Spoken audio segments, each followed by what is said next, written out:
हनुमान चालीसा पढ़ने का सही तरीका है। और अगर आप 40 दिन तक इस तरीके का पालन करते हैं तो आप देखेंगे कि आपकी सारी चीजें बदल जाएंगी। हनुमान जी हम सभी में एक साथ काम कर रहे हैं। हनुमान जी की भक्ति सबसे उच्च कोटि की भक्ति है। मैं आपको हनुमान जी की भक्ति कैसे करनी है ये समझाता हूँ। इसीलिए हनुमान जी ने अपनी छाती फाड़ी है और उसमें राम और सीता को दिखाया है। आपने इस वीडियो में कहीं हनुमान जी का नाम या फोटो देखा होगा, इसीलिए आपने इस वीडियो पर क्लिक किया। आप आज तक हनुमान जी के बारे में क्या जानते हैं? आप जानते हैं कि हम हनुमान जी को शक्ति, ताकत, बल, शक्ति से जोड़ते हैं। दोस्तों, अगर आप भी हनुमान जी की सच्चे भक्त हैं तो कमेंट बॉक्स में जय श्री राम, जय श्री हनुमान जरूर लिखें। अब ध्यान से सुनिए। पानी से भरी एक बाल्टी है जो एक टेबल पर रखी है। अब अगर आपको इस बाल्टी को उठाकर नीचे रखना है तो जाहिर है आप इसे हाथ से उठाकर नीचे रखोगे, लेकिन इसे उठाने के लिए आपको ताकत चाहिए। अब जब आप इस बाल्टी को यहाँ से उठाकर नीचे रखोगे तो आप अपनी सांसों को सुनिए। आप इसे सुन पाएंगे क्या? तुमने देखा, जब आपने इसे यहाँ से उठाया तो आपने सांस ली और जब इसे यहाँ छोड़ा तो आपने सांस छोड़ी। अब इसे अपने दिमाग में रखो और इस बात को कुछ समय के लिए एक तरफ रख दो। अब मैं एक कुर्सी लेता हूँ। मैंने इस कुर्सी को यहाँ रखा और मैं इस कुर्सी पर बैठता हूँ। अगर तुम कुर्सी पर बैठे हो, अगर तुम अपने बिस्तर पर बैठे हो या अगर तुम फर्श पर बैठे हो, जब तुम्हें खड़ा होना है तो क्या तुमने देखा कि तुम कैसे सांस लेते हो? अपनी सांसों को ध्यान से सुनो। क्या तुमने ध्यान से सुना? जब तुम कुर्सी से उठे तो आपके शरीर ने सांस ली और जब आप खड़े हुए तो तुम्हारे शरीर ने सांस छोड़ी। जब बाल्टी उठानी थी तो मेरे शरीर ने सांस ली और जब बाल्टी नीचे रखी तो शरीर ने सांस छोड़ी। जब भी आपको ताकत की जरूरत पड़ी, शरीर ने सांस ली। देखिए, जब भी हम अपने दैनिक जीवन में कुछ करते हैं जहां हमें ताकत की जरूरत होती है तो हमारा शरीर हमें सांस लेता है। आप सांस छोड़ते समय कभी भी किसी ताकत का इस्तेमाल नहीं कर सकते। तो हमारी सांस में सिर्फ हवा या ऑक्सीजन नहीं है, हमारे अंदर कुछ और भी है जो हमारे अंदर जा रहा है और यह कर रहा है। और हमने बचपन से भगवान हनुमान के बारे में एक कहानी सुनी है कि वे हवा में उड़ते थे, वे पहाड़ उठाते थे। ये शक्ति का प्रतीक है और भगवान मान की वही कहानियां नाक से अंदर जा रही हैं और सांस के अंदर बन रही है। आप देख, मेरी सांस के अंदर हवा चली, हवा अंदर चली और मुझे शक्ति मिली और उस शक्ति से जैसे उन्होंने पहाड़ उठाए वैसे ही मैं अपने दैनिक जीवन में बहुत सी चीजें उठाने में सक्षम हूँ। मैं बहुत सी चीजों में अपनी शक्ति का उपयोग करने में सक्षम हूँ। तो भगवान हनुमान के साथ सांस का कुछ संबंध है और अगर आप इसे समझ गए तो आप समझ जाएंगे कि भगवान हनुमान जी हम सबके अंदर है, वे आज भी मौजूद हैं। तो वे कहाँ हैं, वह उन्हें कैसे पाया जा सकता है और वे ऐसे दिखते हैं या नहीं? आज के वीडियो में अगर आप 15 मिनट तक मेरी बात ध्यान से सुनेंगे, जो मैं समझाने जा रहा हूँ उसे समझेंगे तो आप हनुमान चालीसा से भी परे हनुमान जी को पा सकेंगे। उसके बाद चालीसा को भूल जाए, आपको कुछ भी करने की जरूरत नहीं पड़ेगी। आप अपने जीवन के हर पल में हनुमान जी के साथ रहेंगे। हनुमान जी आपके जीवन को कैसे व्यावहारिक रूप से सुधार सकते, इसका जवाब आपको आज के वीडियो में मिलेगा। मैं आपको एक बहुत ही महत्वपूर्ण ज्ञान समझाने जा रहा हूँ। मित्रों, ये हनुमान रहस्यम है और मैं आप सभी का इस वीडियो में स्वागत करता हूँ। तो मैं यहाँ आपको जो समझाने जा रहा हूँ वह आपको तभी समझ में आएगा जब आप शांत हो जाएंगे। लेकिन आजकल हमारे जीवन में बहुत सारी समस्याएं हैं। करियर की समस्याएं, रिश्तों की समस्याएं, परिवार की समस्याएं, और जब हम इन सभी समस्याओं का सामना करते हैं तो हमें किसी ऐसे व्यक्ति की जरूरत होती है जो हमें बताए कि आगे क्या करना है। मैंने यहाँ जो बातें रखी हैं वे आपको गहराई तक ले जाने वाली हैं, लेकिन सबसे पहले आपको ये समझने की जरूरत है कि आपका जन्म क्यों हुआ, क्योंकि आपने अपने पिछले जन्म में कुछ कर्म अवश्य किए होंगे जिन्हें आपको अभी भी पूरा करना है। मैंने, आपने और हम सभी ने कुछ कर्म अवश्य किए होंगे, अन्यथा हमें मोक्ष मिल जाता। लेकिन हम इस धरती पर पैदा हुए हैं, इसका मतलब है कि हमें अभी भी कुछ कर्म पूरे करने हैं। तो हमारे जीवन को इस धरती पर कौन लाया? हमारे कर्म, अन्यथा हमें मोक्ष मिल जाता। तो जीवन हमारे कर्मों के कारण है। अब हमारे कर्मों और जीवन को किसने जोड़ा है? हमारा शरीर कैसा है? जब हम पहली बार पैदा हुए तो सबसे पहले हमने क्या किया? हमने सांस ली। और जब हम मरते हैं तो आखिरी काम क्या करते हैं? हम सांस लेते हैं। तो ये सांस एक धागा है जिसने हम जीवन को, हमारे कर्मों को और हमारे शरीर को जोड़ा है। अगर आपको मेरी बात पर यकीन नहीं होता तो मैं आपको एक व्यावहारिक उदाहरण देता हूँ। क्या आपने ये देखा है, लोग हमें बताते हैं कि जब हम तनाव में होते हैं तो आप गहरी सांस लेते हैं और सांस छोड़ते हैं। जब आप गहरी सांस लेते हैं और सांस छोड़ते हैं, सांस छोड़ने के बाद कुछ पलों के लिए, कुछ सेकंड के लिए हमें पूरी शांति का अनुभव होता है। क्या आप जानते हैं ऐसा क्यों होता है? क्योंकि जब तक आप सांस ले रहे हैं वह धागा आपको और आपके कर्मों को जोड़े हुए हैं। तो जब हम धीरे धीरे सांस लेते हैं और छोड़ते हैं, जब हम पूरी सांस छोड़ते हैं कुछ पलों के लिए, तो वह धागा जो हमारे कर्मों को हमसे, हमारे शरीर से जोड़ता था, वह धागा कुछ पलों के लिए टूट जाता है। इसलिए हमें पूरी शांति का अनुभव होता है। जब हम रात को सोते हैं तो हमारी सांस, ये धागा बिल्कुल पतला हो जाता है। इस वजह से हमें में कुछ भी महसूस नहीं होता। देखा आपने, रात को आप सब कुछ भूल जाते हैं। आपके माता पिता कौन है? आप कौन हैं? आपके कितने रिश्ते हैं? ये धरती क्या है? ये ब्रह्मांड क्या है? हम ये सब भूल जाते हैं। क्यों? क्योंकि जब हम इस जीवन में आए हैं तो हमें ये सब याद है। जब हमारे कर्म हमसे जुड़ जाते हैं, हमारे माता पिता से जुड़ना, हमारे पैसे से जुड़ना, ये सब कर्म है और यह हमारे शरीर से, हमारी सांस से जुड़ा हुआ है। तो जब हम रात को सोते हैं तो ये सांस का धागा बिल्कुल पतला हो जाता है। इस वजह से हमें कुछ भी महसूस नहीं होता, लेकिन सांस का धागा थोड़ा पतला होता है, इसलिए हम जिंदा रहते हैं। हम सुबह उठते हैं, हमारे लिए सब कुछ फिर से वैसा ही हो जाता है। तो ये दो व्यावहारिक उदाहरण हैं जो आपको साबित करते हैं कि आपकी सांस ही है जो आपको इन सब से जोड़ती है। अब आप समझ पाएंगे ये प्राण हनुमान है। मैं ऐसा क्यों कह रहा हूँ? क्योंकि आपने हनुमान के बारे में बहुत सी कहानियाँ सुनी है ना? हमने बचपन में हनुमान की सबसे बड़ी कहानी सुनी है। जब हनुमान सूरज को के लिए आकाश में गए तो उन्होंने सूरज को देखा और सोचा कि यह एक आम है, लेकिन इंद्र ने आकर उस वज्र से हनुमान पर हमला कर दिया। हनुमान जमीन पर गिर गए। फिर हनुमान के पिता का नाम क्या है? पवन देव। ये क्या है पवन देव? समझिए, ये याद रखना जरूरी है। पवन देव हनुमान को एक गुफा में ले जाते हैं और वे क्रोधित होकर पूरे ब्रह्मांड से सारी हवा खींच लेते हैं, वे सारे प्राण खींच लेते हैं और सब कुछ बेहोश हो जाता है, पूरा ब्रह्मांड बेहोश हो जाता है। फिर सभी अलग अलग देवता आते हैं और उसे ऐसा ना करने के लिए कहते हैं, पूरा ब्रह्मांड बिखर जाएगा। ये कहानी इसे समझाती है ना? हमारा प्राण हमारी हवा से आता है।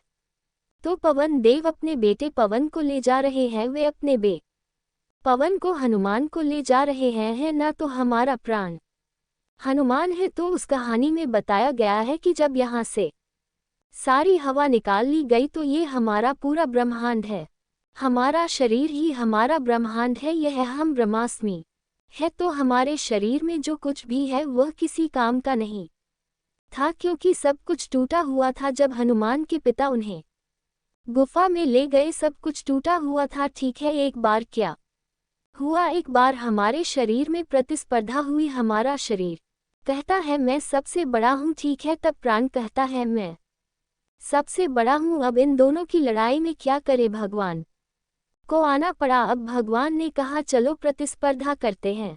पहले उन्होंने शरीर से कहा सब कुछ बंद करो और देखो इंसान जी सकता है या नहीं। पहले उन्होंने अपनी आंखें बंद की, फिर भी इंसान जी सकता है। उन्होंने अपने कान बंद कर लिए, इंसान जिंदा है। उन्होंने अपना मुंह बंद कर लिया, इंसान जिंदा है। उन्होंने एक एक करके अपने शरीर को बंद किया, लेकिन फिर भी इंसान जी सकता था। तब भगवान ने प्राण माया कोर्ट से कहा भाई तुम बंद करो, प्राण माया कोश बंद हो गया और आप देखेंगे कि पूरा शरीर बिखरा हुआ है। तो फिर ये तय हुआ कि प्राण माया कोश सर्वश्रेष्ठ है और हनुमान चालीसा में एक पंक्ति है, सुमिरो पवन कुमार बल बुद्धि विद्या देहु मोहि हरहु क्लेश विकार। तो आप समझिए कि यह प्राण हनुमान है। अब मैं आपको रामायण की एक और कहानी सुनाता हूँ। रामायण में हनुमान जी का एक भाग था जहाँ हनुमान जी ने पंचमुखी अवधारण किया था। ठीक है, हम हनुमान जी की बात कर रहे हैं। हनुमान जी ने पंचमुखी अवतार धारण किया था। उस पंचमुखी अवतार में हनुमान जी ने अपने पांचों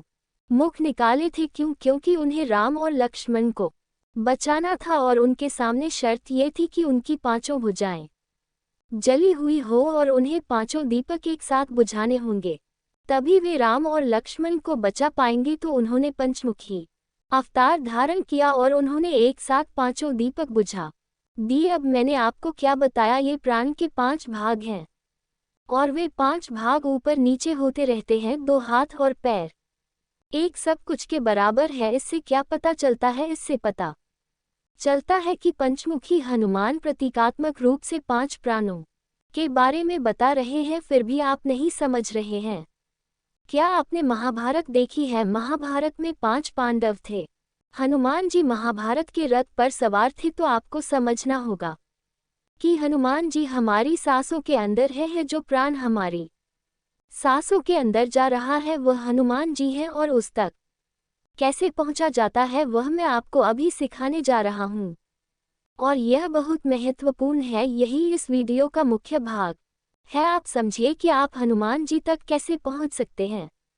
देखिए, जब हमारी सांस अंदर जाती है तो वह प्राण को बाहर निकाल लेती है, लेकिन जब सांस बाहर आती है तो वह प्राण को अंदर ही छोड़ देती है। अब अगर आप अपने प्राण तक पहुंचना चाहते हैं तो इसका उपयोग होने से पहले जब सांस बाहर आ रही हो आपको उसी क्षण अंदर जाना होगा। समझे? मान लीजिए कि यह एक महल है जिसमें राजा घोड़े पर सवार होकर गया है। अब राजा अंदर चला गया है। अब घोड़ा फिर से बाहर आएगा और जब घोड़ा बाहर आएगा तो दरवाजा बंद हो जाएगा। आप फिर से अंदर नहीं जा सकते, इसलिए आपको उस समय अंदर जाना होगा जब घोड़ा बाहर आ रहा हो। अगर आप उसी समय अंदर जाते हैं तो आप अपने राजा से मिल सकते हैं। ठीक है, तो प्राण हमारे शरीर में मुख्य चीज है। हनुमान जी हमारी जीवन शक्ति है, वे सब कुछ है जीवन शक्ति। ठीक है, तो जब सांस अंदर प्राण को ले जाती है, सांस अंदर प्राण को ले जाती है, प्राण अंदर से निकल जाता है और सांस बाहर आ जाती है। जब सांस बाहर आ रही है उस समय अगर आप अपनी सांस छोड़ने पर ध्यान दें तो आप पाएंगे कि आप अपने प्राण तक पहुंच सकते हैं। आप अपने शरीर में तब प्रवेश कर सकते हैं जब आपका शरीर हवा से खाली हो। अगर हवा अंदर अंदर भरी हुई है तो आपके लिए जगह नहीं है, इसलिए जब आप हवा को बाहर फेंकते हैं तो आपके अंदर वह जगह बन जाती है, फिर आप खुद में प्रवेश कर सकते हैं। तो आप ये 2 तरीके से कर सकते हैं। एक है हनुमान चालीसा पढ़ते हुए। अगर आप कुछ नहीं कर सकते तो आप हनुमान चालीसा पढ़े। हनुमान चालीसा पढ़ने का यही तरीका है और ये तरीका आपको 40 दिन बाद दिखेगा। आप पाएंगे कि आपकी सारी चीजें बदल जाएंगी। इसीलिए हनुमान चालीसा में 40 पंक्तियां हैं। हनुमान जी तक कैसे पहुंचे मैं आपको अभी बता रहा हूं। हनुमान जी की हनुमान चालीसा सिर्फ 40 पंक्तियों की है। अगर आप हनुमान चालीसा को ध्यान से पढ़ेंगे तो उसमें हनुमान जी की यह बातें बताई गई है, लेकिन यह एनक्रिप्टेड है। मैं हनुमान चालीसा को फिर कभी डिक्रिप्ट करूंगा, लेकिन जब भी आप हनुमान चालीसा पढ़े तो आपको हनुमान चालीसा याद आ जाए। आपको क्या करना है, आमतौर पर आपका शरीर आपकी सांसों में आपको ले जाएगा। आपको सांसों पर ज्यादा ध्यान नहीं देना है। हमारा मुख्य बिंदु क्या है, जब घोड़ा बाहर आ रहा होगा तब हम उस दरवाजे से प्रवेश करेंगे तो हमारा शरीर हमारी सांस लेता है। हमारे शरीर ने सांस ली। अब जब आप सांस ले रहे हैं तब आपको अपने मन में कुछ भी कहने की जरूरत नहीं है। आपको बस अपने मन में हनुमान चालीसा गाना है, आधा आधा करना। समझे? मैं इसे अभी अपने मुंह से कहूंगा, लेकिन आपको इसे अपने मुंह से कहने की जरूरत नहीं है। मैं आपको सिर्फ समझाने के लिए कह रहा हूँ इससे कैसे करना है। शरीर अपने आप सांस ले लेगा, आपको इस पर ध्यान देने की जरूरत नहीं है। शरीर को सांस लेने दे, वह जो भी ले रहा है वह सामान्य है। आपको कुछ भी अतिरिक्त करने की जरूरत नहीं है। अब जब मैं सांस ले रहा हूँ तो मैं यहाँ से बात भी नहीं कर रहा हूँ, मैं सिर्फ आपको दिखा रहा हूँ। अब मेरी सांस फूल रही है, अब मुझ में ताकत नहीं है, तो जहाँ रुका है वहीं रुके। शरीर को फिर से सांस लेने दे, वहीं से फिर से हनुमान चालीसा जारी रखे। जब तक बाहर आ रहा हो तब आप अंदर जाकर उससे मिले। जब घोड़ा बाहर आ रहा हो तो अंदर जाकर उससे मिलो।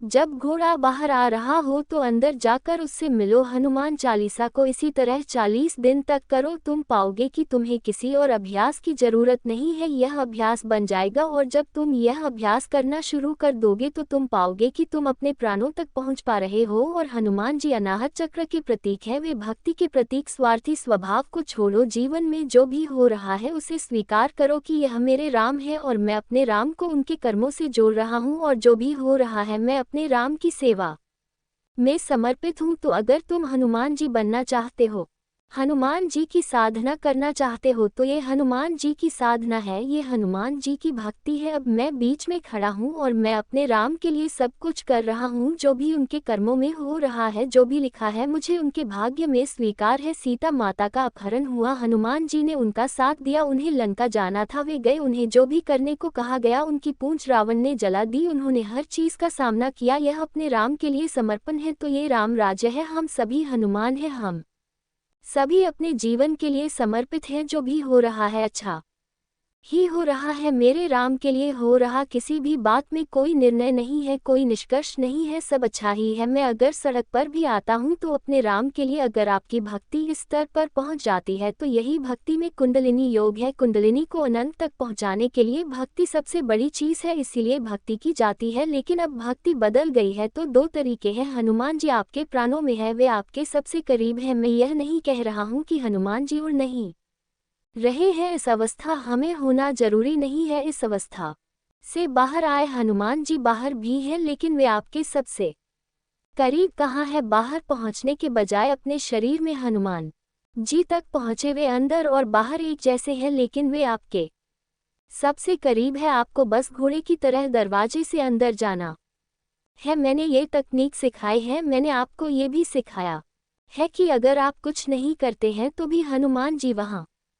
है। हनुमान चालीसा पढ़े या ना पढ़े, कुछ भी गलत करे तो भी प्राण तो है ही, लेकिन धीरे धीरे प्राण क्षीण होते जाते हैं। फिर जीवन में परेशानियां आती हैं, कुछ ना भी करे तो भी सांस छोड़ने पर नियंत्रण रखे, सांस छोड़ने की गति धीमी करे, सांस लेना अपने आप ठीक हो जाएगा। अगर रात को नींद नहीं आती तो जागने के बाद सांस छोड़ने पर ध्यान दे, 5 मिनट में नींद आ जाएगी। सांस छोड़ते समय आप हनुमान जी से संपर्क कर सकते हैं, आप सुरक्षित महसूस करेंगे। अगर डर लगता है तो हनुमान चालीसा पढ़े और आपको अपने राम, अपने जीवन के प्रति समर्पित होगा। आपका ये जीवन नहीं है, आपको बस समर्पण करना है। 2 रास्ते हैं, या तो आप राम बन जाएं या हनुमान। दोस्तों, कैसे प्राप्त करें हनुमान जी की कृपा? जानिए हनुमान दर्शन और कृपा। हनुमान जी बहुत ही जल्द प्रसन्न होने वाले देवता हैं, उनकी कृपा आप पर निरंतर बनी रहे। इसके लिए पहली शर्त यह है कि आप मन, वचन और कर्म से पवित्र रहे, अर्थात कभी भी झूठ न बोले, किसी भी प्रकार का नशा ना करें, मांस न खाएं और अपने परिवार के सदस्यों से प्रेम पूर्ण संबंध बनाए रखें। इसके अलावा प्रतिदिन श्री हनुमान चालीसा या श्री हनुमान वरदानम स्तोत्र का पाठ करें। मंगलवार और शनिवार के दिन हनुमान जी को चोला चढ़ाएं। इस तरह ये कार्य करते हुए नीचे लिखे उपाय करें। हनुमान जयंती या महीने के किसी भी मंगलवार के दिन सुबह उठकर स्नान कर साफ कपड़े पहने, 1 लोटा जल लेकर हनुमान जी के मंदिर में जाएं और उस जल हनुमान जी की मूर्ति को स्नान कराएं। पहले दिन 1 दाना साबुत उड़द का हनुमान जी के सिर पर रखकर 11 परिक्रमा करें और मन ही मन अपनी मनोकामना हनुमान जी को कहे। फिर वह उड़द का दाना लेकर घर लौट आए तथा उसे अलग रख दे। दूसरे दिन से 1-1 उड़द का दाना रोज बढ़ाते रहे तथा लगातार यही प्रक्रिया करते रहे। 41 दिन 41 दाने रखने के बाद 22वें दिन से 1-1 दाना कम करते रहे। जैसे 22वें दिन 43वां दिन 29 और 81वां दिन 1 दाना। 81 दिन का यह अनुष्ठान पूर्ण होने पर उसी दिन रात में श्री हनुमान जी स्वप्न में दर्शन देकर 7 को मनोकामना पूर्ति का आशीर्वाद देते हैं। इस पूरी विधि के दौरान जितने भी उड़द के दाने आपने हनुमान जी को चढ़ाए हैं उन्हें नदी में प्रवाहित कर दे। इसे चुने। इस वीडियो को समझे। दोस्तों, अगर वीडियो अच्छी लगी हो, वीडियो को लाइक और चैनल को सब्सक्राइब कर दें और कमेंट बॉक्स में जय बजरंग बली, जय पवन पुत्र हनुमान जरूर लिखें।